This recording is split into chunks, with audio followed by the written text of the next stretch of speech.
Welcome to Moonlit Inc. BL. A BL story written under moonlight. Let's begin. Chapter 1, The Weight of Shadows. The digital clock on the mahogany desk flipped to 3:14 a.m., its amber glow the only thing piercing the oppressive silence of the penthouse. Sean Sterling didn't look at it. He didn't need to. He knew the rhythm of the shadows better than the rhythm of his own heart. He sat perfectly still in his designer ergonomic chair, the leather cool against his skin, staring at a spread of quarterly projections that had begun to blur hours ago. To anyone else, the room was a masterpiece of modern luxury. To Sean, it was a fortress. Every overhead light was dimmed to exactly 40%, bright enough to see the corners of the room, soft enough to stave off the blinding migraines that clawed at his temples. He blinked, his eyelids feeling like they were lined with glass shards. Don't close them. The thought wasn't a choice, it was an instinct, a jagged remnant of a 3-day tomb in a high school basement. Whenever his vision went black, the air grew cold. He could almost feel the rough wood of the bunk against his back, the smell of damp concrete filling his lungs. He reached for his coffee, his hand trembling. The movement was slight, a micro-tremor that only he noticed, but it sent a ripple through the dark liquid. He was the CEO of Sterling Innovations. He moved markets with a phone call. He was a titan of industry.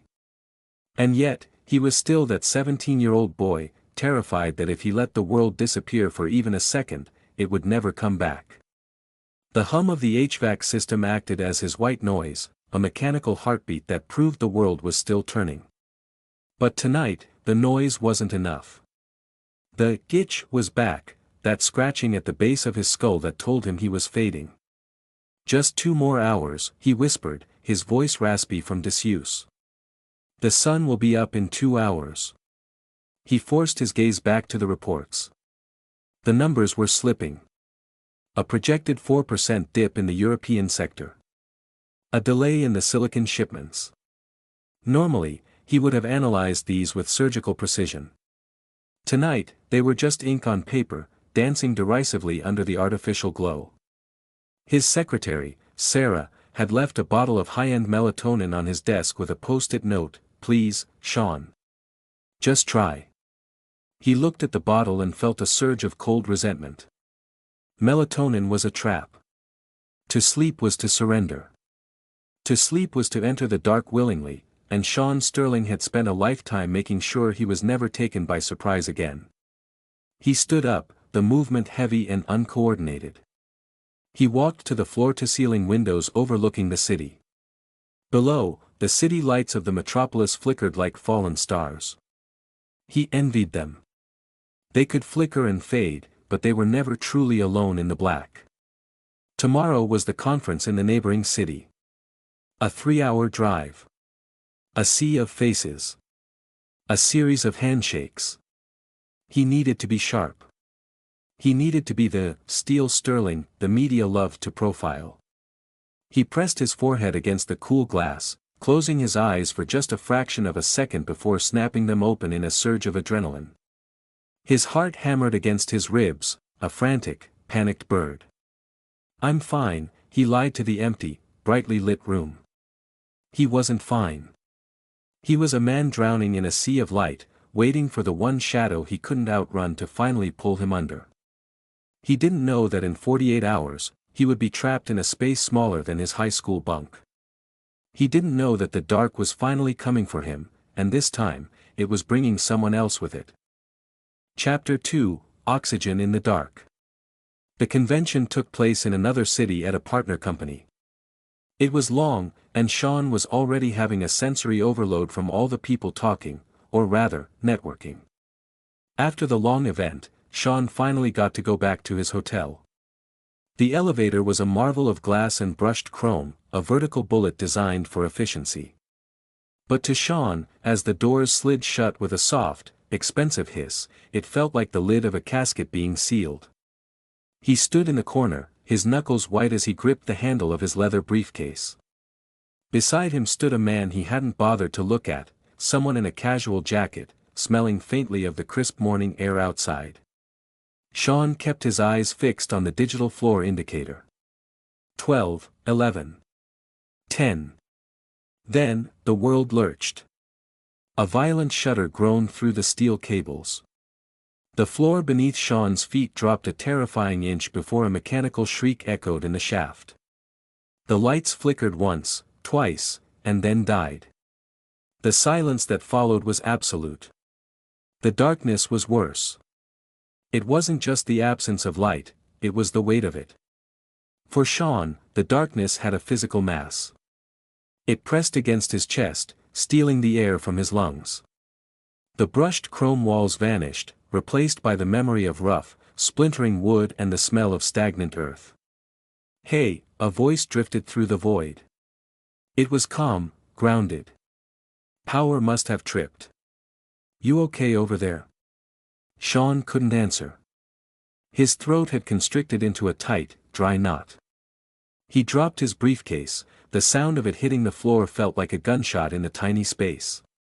He leaned back against the wall, but his legs were turning to water. "I'm back there," his mind screamed. "I never left the bunk." "Whoa, easy." The voice was closer now. Sean's breath hitched, a jagged, broken sound. He began to hyperventilate, his chest heaving in shallow, useless bursts. He was dry heaving now, his stomach churning with a primal terror he couldn't suppress. A migraine, sparked by the sudden shock, bloomed behind his eyes like a dark flower, pulsing with every frantic beat of his heart. Suddenly, a small beam of light cut through the black. The other man had turned on his phone's flashlight. He didn't point it at Sean's face, he pointed it toward the floor, creating a soft, reflected glow that illuminated his own features. He had a kind face, sharp-jawed but softened by concern. "My name is Jesse. You're Sean Sterling, right? I saw you at the meeting a while back," the man said, his voice a low, steady anchor. "I'm right here. Look at the light, okay? Just focus on the light." But the light wasn't enough. The elevator was too small, the air too thin. Sean slid down the wall, his hands clawing at his tie, trying to tear it away from his throat. He felt like he was suffocating. The 3 days in the dark were overlapping with the present until he didn't know which century he was in.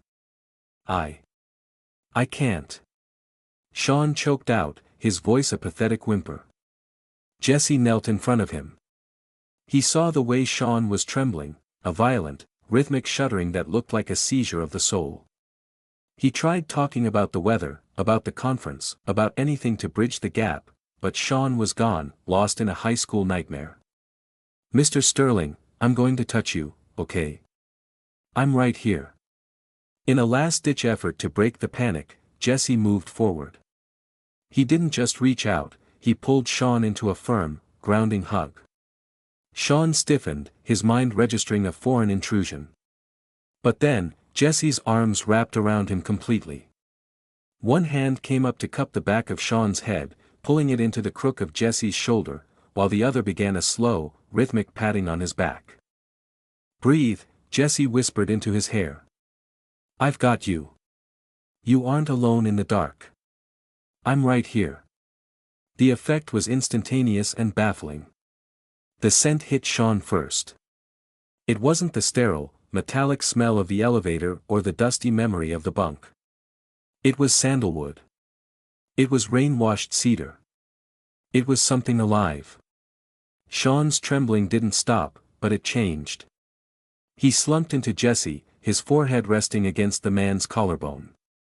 He felt small, smaller than a CEO should ever be, but for the first time in 15 years, the darkness felt like it was being pushed back by something stronger than a light bulb. It was being pushed back by heat. By a heartbeat. 10 minutes passed in that strange, suspended reality. The elevator remained dark, but the silence was no longer heavy. It was filled with the sound of two people breathing in sync. Suddenly, the lights flickered back to life with a triumphant ding. The elevator began to descend smoothly. As the doors opened into the ground floor parking lot, the sudden influx of artificial light was blinding. Jesse slowly pulled back, but he kept a steadying hand on Sean's arm. Sean looked up, his eyes watery and rimmed with red, his expensive suit rumpled. "You're okay," Jesse said, offering a small, tired smile. "We're out." Sean found his voice as they stepped onto the concrete. The cool air of the garage felt like a miracle. "Your name?" he croaked, leaning against a pillar. "You said it was Jesse." "Jesse Cooper," the man replied. He reached down, picked up Sean's forgotten briefcase, and handed it over. "Thank you," Sean whispered, the words feeling inadequate for the man who had just pulled him back from the edge of the abyss. I don't know what happened." "Don't worry about it," Jesse said, stepping toward his own car. "The dark plays tricks on everyone. Take care of yourself, Mr. Sterling." As Jesse drove away, Sean stood by the pillar, the scent of sandalwood still clinging to his skin like a shield. For the first time in a decade, the headache was gone. And for the first time in a decade, he found himself wishing the sun would go down, just so he could see if the peace would stay. Chapter 3, The Ghost of a Memory. The hotel room was vast, an altar of cold marble and floor-to-ceiling glass, but for the first time, Sean didn't rush to turn on every lamp in the suite. He stumbled through the door, his movements heavy, drugged by a lingering sense of calm he couldn't explain. He didn't head for the shower to wash away the sweat of the panic attack. He didn't reach for his laptop to check the stock market. Instead, he collapsed onto the edge of the king-sized bed, his chest still humming with the ghost of a heartbeat that wasn't his own. He put his head in his hands, and that's when it hit him again. The scent. It was caught in the fibers of his wool blazer, woven into the silk of his tie. It was Jesse. It was the smell of a forest after a storm, deep, grounding, and impossibly quiet. Sean pressed his face into his own shoulder, inhaling sharply.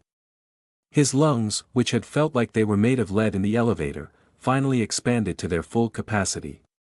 The itch at the back of his head, the one that usually screamed "watch the corners, watch the shadows," fell silent. Without thinking, without even kicking off his handcrafted Italian loafers, Sean tipped sideways. His eyes fluttered shut. Normally, this was the moment the monsters came, the moment the bunk walls closed in. But tonight, the darkness was saturated with the memory of Jesse's steady hand on the back of his neck. Sean Sterling fell asleep in less than a minute. He woke 4 hours later to the pale, blue light of dawn filtering through the curtains. He sat up with a jolt, his heart ready to race, but it found no fuel. He felt rested. The constant, throbbing pressure behind his eyes had vanished. It was a miracle that felt like a betrayal of his own biology. 2 weeks later. The miracle had turned into a taunt. The scent of sandalwood had long since evaporated, lost to the dry cleaners and the sterile air of his office. And with the scent, Sean's peace had vanished. "Sir, the quarterly review for the logistics department is in 10 minutes, Sarah said, her voice sounding like it was coming from the end of a long, metallic tunnel. Sean sat behind his desk, his skin sallow, the dark circles beneath his eyes looking like bruises. He hadn't slept more than 90 minutes a night since he returned from the conference. His hands were tucked beneath the desk because he couldn't stop them from trembling. "Cancel it," Sean rasped. "Sir." Sarah stepped into the room, her brow furrowed. "You've already postponed it twice. The board is starting to ask questions about the delay in the merger." "I said cancel it." Sean snapped, his voice cracking. The silence that followed was sharp. Sarah nodded slowly, her eyes filled with a pity that Sean hated more than the insomnia itself. As she turned to leave, he felt the familiar wave of a migraine crashing against his skull. The office, usually his sanctuary of control, was becoming a cage. He couldn't focus on the numbers. They looked like tangled wires. He was drowning, and the only person who knew how to pull him up was a ghost from a stalled elevator. He leaned back, closing his eyes, but all he saw was the blackness of the kidnapping. He let out a shaky breath, his fingers ghosting over his lapel where a small, silver brooch, a family heirloom he'd worn to the conference, was missing. He'd probably lost it in that elevator. Lost it, along with his sanity. Mr. Sterling? Sarah's voice returned, softer this time. You have a visitor. He doesn't have an appointment, but he says he's here to return something you dropped. Sean didn't open his eyes. Tell them to leave it at the desk. He was quite insistent, sir. He said his name is Jesse Cooper. Sean's eyes snapped open. The world tilted. For a second, he thought he had finally succumbed to a sleep deprivation hallucination. Send him in, Sean said, his heart beginning a slow, heavy thud against his ribs. Send him in now. The door opened, and the air in the room changed. It wasn't the sandalwood, not yet, but the silhouette was unmistakable. Jesse stepped in, looking remarkably out of place in his casual Henley and jeans amidst the glass and steel of Sterling Innovations. He held out a small, velvet-lined box. I think this belongs to you, Jesse said, his voice just as steady and warm as it had been in the dark. You dropped it when the doors opened. I've been trying to track down which Sterling you were. Took me a bit to realize you were the Sterling. Sean stood up, but his knees felt like they were made of glass. He reached for the box, but as his hand stretched across the desk, the tremor was undeniable. His fingers shook so violently he couldn't even take the brooch. Jesse's smile faded, replaced by that same sharp, observant look from the elevator. He didn't hand over the box. Instead, he stepped closer, his gaze locked on Sean's pale, sweat-slicked face. Sean, Jesse said softly, ignoring the professional distance of the desk. You haven't slept a wink since that day, have you? The lie died in Sean's throat. He just looked at Jesse, feeling the first thread of a safety net being woven back together. Chapter 4, The Anchor and the Storm. The office was too quiet, the air conditioning too cold, but Jesse's presence felt like a localized heat wave. I'm fine, Sean managed to say, though his voice was a thin, brittle thing. He finally managed to take the brooch, his fingertips grazing Jesse's palm. The brief contact sent a jolt through him, not of electricity, but of grounding, like a lightning rod finally finding the earth. Jesse didn't leave. He lingered, his eyes scanning the fortress of Sean's office. You're a bad liar, Mr. Sterling. You look like you're vibrating out of your own skin. He paused, then offered a lopsided, disarming grin. I'm new to the city. My family lives here, but I've been away for years. I just transitioned to remote work, which means I have a lot of time and very few people to grab lunch with. You look like you need a real meal and a chair that doesn't cost more than my car. Sean should have said no. He had a board meeting to reschedule and a mountain of reports to climb. Instead, he heard himself say, I know a place. It's quiet. The weeks that followed were a blur of quiet places. They didn't start with grand gestures, they started with hours. Jesse became a recurring character in the script of Sean's life. They met for coffee that turned into walks, and walks that turned into late-night dinners. For the first time, Sean found himself telling someone, not a therapist, not a doctor, but a person, about the bunk. About the 3 days where the dark became a living thing that tried to swallow him whole. Jesse listened without flinching. He didn't offer platitudes or, have you tried lavender oil? He simply sat there, a solid, breathing testament that the world was still okay. Their first real date was supposed to be a victory lap. Sean had actually slept 4 hours the night before, spurred on by a text from Jesse that simply said, the stars are out. They're just lights in the dark. Sleep well, Sean. I want to take you to that bistro on the coast, Jesse said, sliding into the driver's seat of his vintage SUV. Sean sat beside him, feeling a rare, fragile sense of optimism. The view is incredible, but we have to take the highway. Sean nodded, trusting. He didn't ask about the route. He was too busy watching the way Jesse's hands moved on the steering wheel, confident, relaxed, sure. They were talking about something trivial, Jesse's obsession with old jazz records, when the horizon began to narrow. The wide-open sky was suddenly cut off by a concrete mall. The tunnel. It was 3 miles of yellow-tinged fluorescent lights and oppressive, low-hanging ceilings. To a normal driver, it was a convenience. To Sean, it was the bunk. It was the elevator. It was the end of the world. As soon as the shadows hit the hood of the car, Sean's breathing hitched. The yellow light strobed past his window like ticking clocks. 1, 2, 3. His vision began to tunnel. The air in the SUV grew thick, smelling of exhaust and ancient, trapped dust. "Jesse," Sean gasped, his hand flying to his throat. Jesse glanced over, his expression shifting from light-hearted to horrified in a heartbeat. He saw Sean's eyes, wide, blown out, and tracking things that weren't there. Sean's hands were clawing at the leather seat, his chest heaving so hard it looked painful. "Sean! Hey, look at me!" But Sean couldn't. He was back in the basement. He was 17, and the door was locked, and the light was never coming back. He started to dry heave, his body curling into a protective ball. "I'm pulling over. I'm pulling over right now," Jesse said, his voice tight with urgency.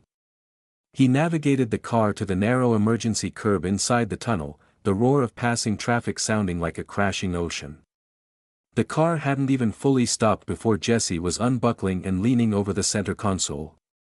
He didn't care about the hazard lights or the cars honking as they sped past. He grabbed Sean's face with both hands, forcing him to look away from the concrete walls. "Look at me. Only me," Jesse commanded. Sean's eyes were watery, terrified. I can't breathe." "Jesse, it's too small, the walls. The walls are a mile away, Sean. I'm right here. Feel my hands." Jesse took Sean's trembling hand and pressed it hard against his own chest. "Feel that? That's my heart. It's steady. It's not going anywhere. Borrow it. Just borrow my rhythm." Sean sobbed, a raw, ugly sound of pure exhaustion. He slumped forward, his forehead hitting Jesse's shoulder. The roar of the tunnel faded as he focused on that one, singular scent, sandalwood, and the man who refused to let him go. They stayed like that for 20 minutes in the bowels of the earth. Jesse didn't move, even when a police cruiser pulled up behind them to check on the car. He simply showed his ID, explained his passenger was ill, and waited until Sean's tremor subsided into small, occasional shivers. "I'm sorry," Sean whispered into Jesse's neck, his voice wrecked. "I'm so sorry. I ruined the night." Jesse pulled back, his thumbs gently wiping the moisture from under Sean's eyes. He looked at Sean with a fierce, protective tenderness that made Sean's heart ache more than the panic ever could.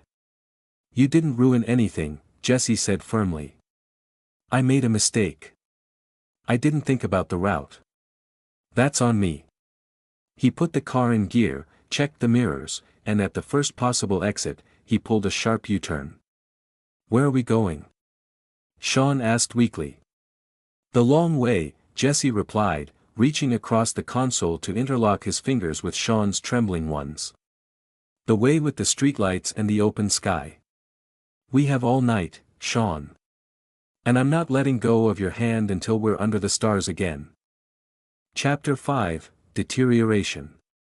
The light in the executive boardroom was surgical, a punishing white that bounced off the glass table and stabbed directly into Sean's brain. He was standing at the head of the table, a laser pointer in his hand, but he couldn't remember what the red dot was supposed to be highlighting. The words on the screen, market integration, Q3 growth, asset liquidation, were vibrating. He had been awake for 48 hours. His mind was no longer a precision instrument, it was a frayed wire, sparking and dangerous. "Mr. Sterling," one of the board members asked, his voice dripping with a feigned concern that tasted like copper. "The projections for the merger. You were saying." Sean opened his mouth, but the room suddenly tilted. The white walls seemed to pulse inward. For a terrifying second, the sleek black chairs looked like the shadows of people standing in a basement corner. Sean's hand flew to his temple. The migraine hit him like a physical blow, a spike driven through his left eye. I need a moment. He didn't wait for their response. He turned and stumbled out of the room, ignoring the hushed, frantic whispers of his board. He ran through the hall, his breath coming in short, panicked stabs, until he reached the sanctuary of his office. He slammed the door and locked it. He didn't turn off the lights. He turned on more. He flicked the switches for the floor lamps, the desk light, the accent LEDs, until the room was a blinding, shadowless void of artificial glare. He slumped against his desk, his forehead pressed against the cold mahogany, his hands shaking so violently he had to tuck them into his armpits to make them stop. He was failing. The empire he had built to protect himself was crumbling because he couldn't do the one thing a human being needed to survive. He couldn't rest. A soft knock at the door made him jump. Sean. It's me. The tension in Sean's shoulders didn't disappear, but it shifted. He fumbled with the lock, and Jesse stepped in. Jesse didn't look at the disarray of papers or the high-voltage lighting. He looked at Sean, at the gray tint of his skin and the way he was vibrating with sheer exhaustion. Sarah called me, Jesse said quietly, closing the door behind him. She said you looked like you were about to faint. I'm fine, Jesse. It's a migraine. Stop. Jesse walked toward him, his presence cutting through the sterile hum of the office. He didn't stop until he was inches away. He reached out, his warm palms cupping Sean's face. You're not fine. You're breaking. And I'm not going to stand here and watch it happen. Sean's eyes filled with sudden, hot tears. The steel sterling mask didn't just crack, it shattered. I can't close my eyes, Jesse. Every time I do, the bunk, the dark, it's right there waiting for me. I know, Jesse whispered, leaning forward until their foreheads touched. But you're not in that basement. And you're not alone. We're going to your place. Now. The penthouse was a cathedral of light when they arrived. Every room was illuminated, a desperate attempt to keep the night at bay. Jesse didn't judge. He simply took charge. He led Sean to the bedroom, guided him out of his suit jacket, and sat him on the edge of the bed.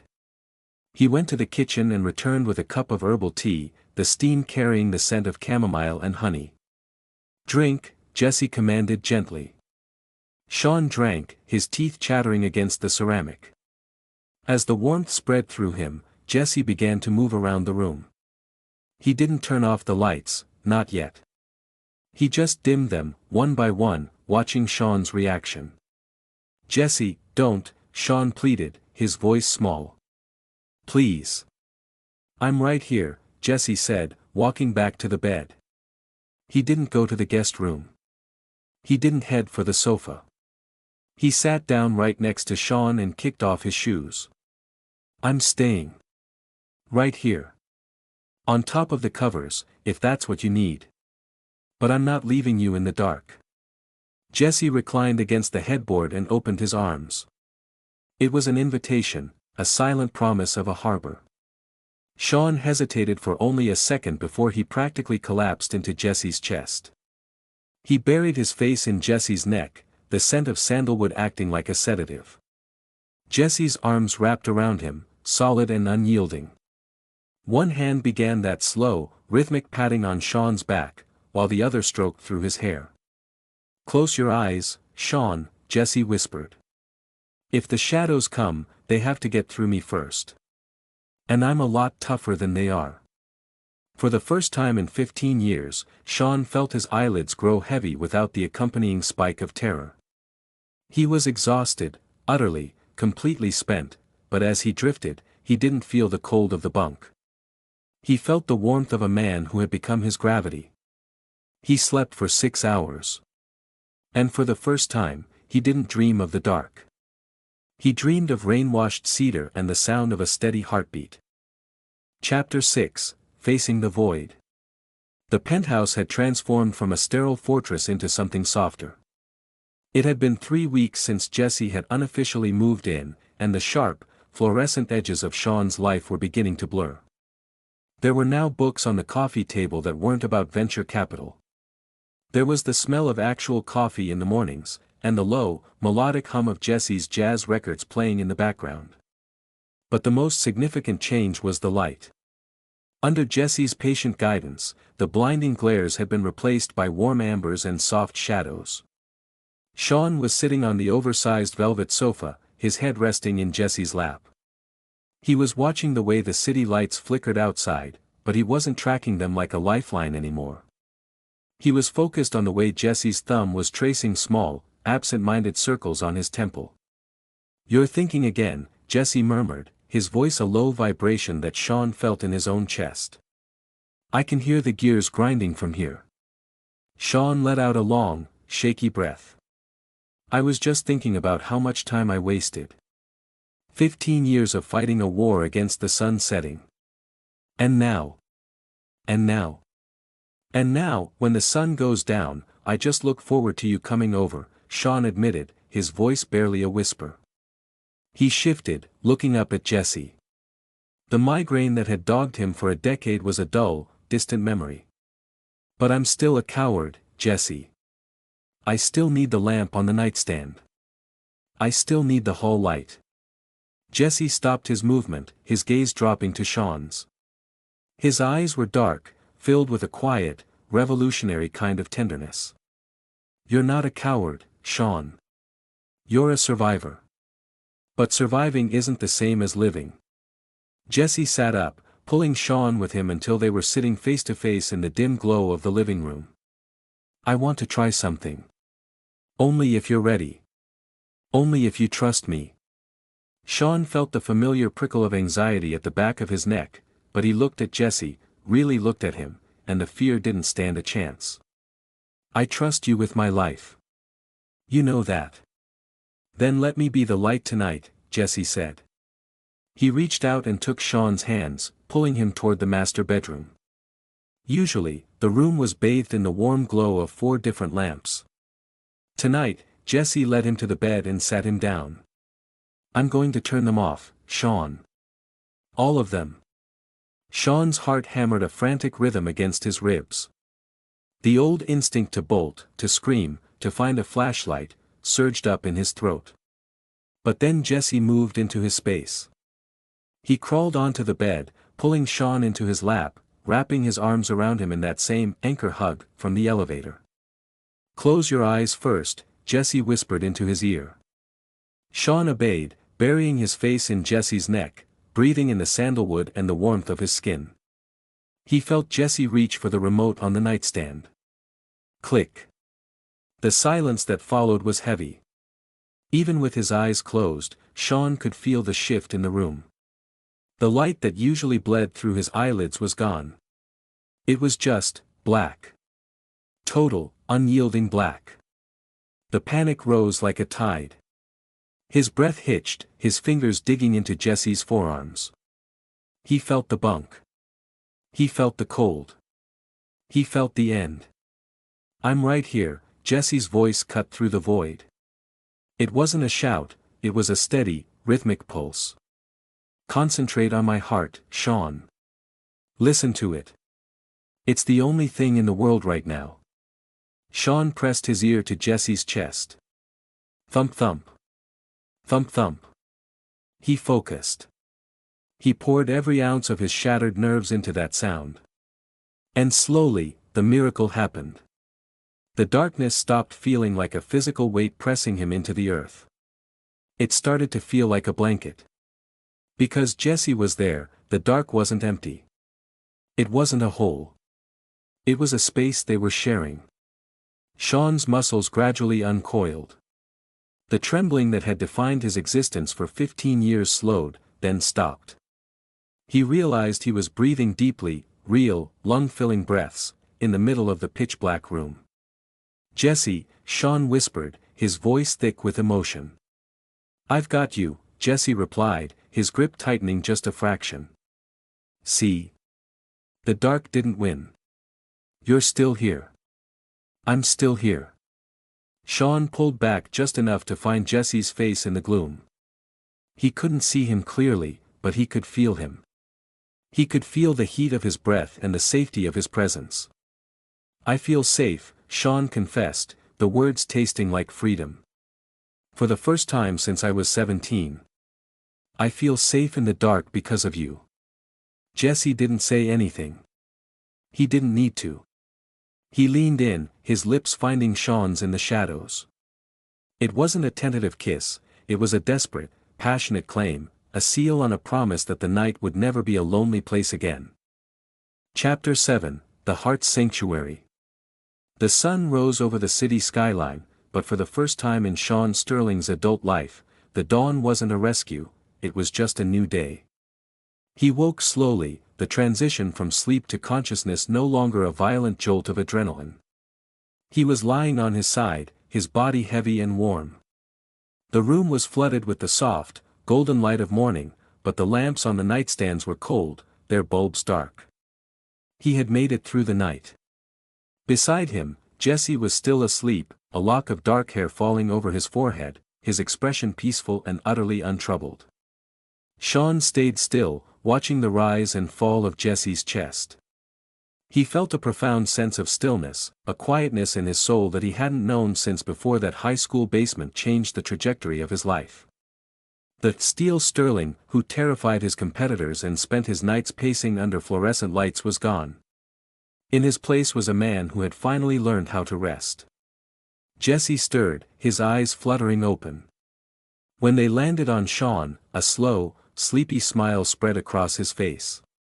"Hey," Jesse rasped, his voice thick with sleep.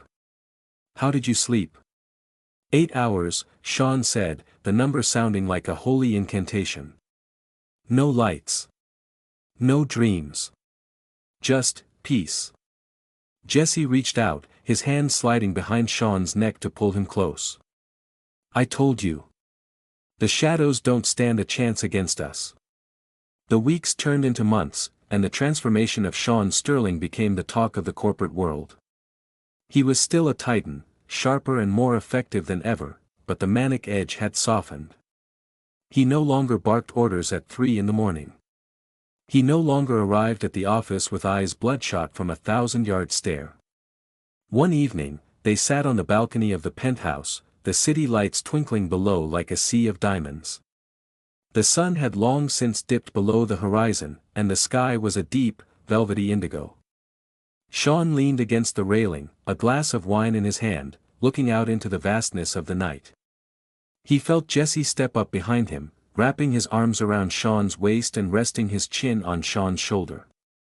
The familiar scent of sandalwood and rain enveloped him, a portable sanctuary. "What are you thinking about?" Jesse whispered. Sean turned in his arms, the moonlight catching the silver of his brooch, the one Jesse had returned, now pinned to his casual sweater. "I was thinking about the elevator," Sean said softly. "About how I thought the world was ending because the lights went out. I didn't realize that the darkness was just clearing the way for me to find you." He reached up, cupping Jesse's face, his thumb tracing the line of his jaw. "You're my anchor, Jesse. You're the reason I'm not afraid of the night anymore." Jesse leaned into the touch, his eyes bright with an unspoken promise. "And you're mine, Sean. I'll keep the world quiet for you as long as you need." They moved together, their lips meeting in a kiss that tasted of sandalwood, red wine, and a future without fear. It wasn't just a kiss, it was a confession. It was the sound of a heart finally finding its rhythm. Later that night, as they climbed into bed, Sean didn't reach for the remote. He didn't check the hallway. He simply reached out and took Jesse's hand, interlacing their fingers in the cool, silent dark. "Good night, Jesse," Sean whispered. "Good night, Sean." In the perfect, beautiful stillness of the room, Sean Sterling closed his eyes.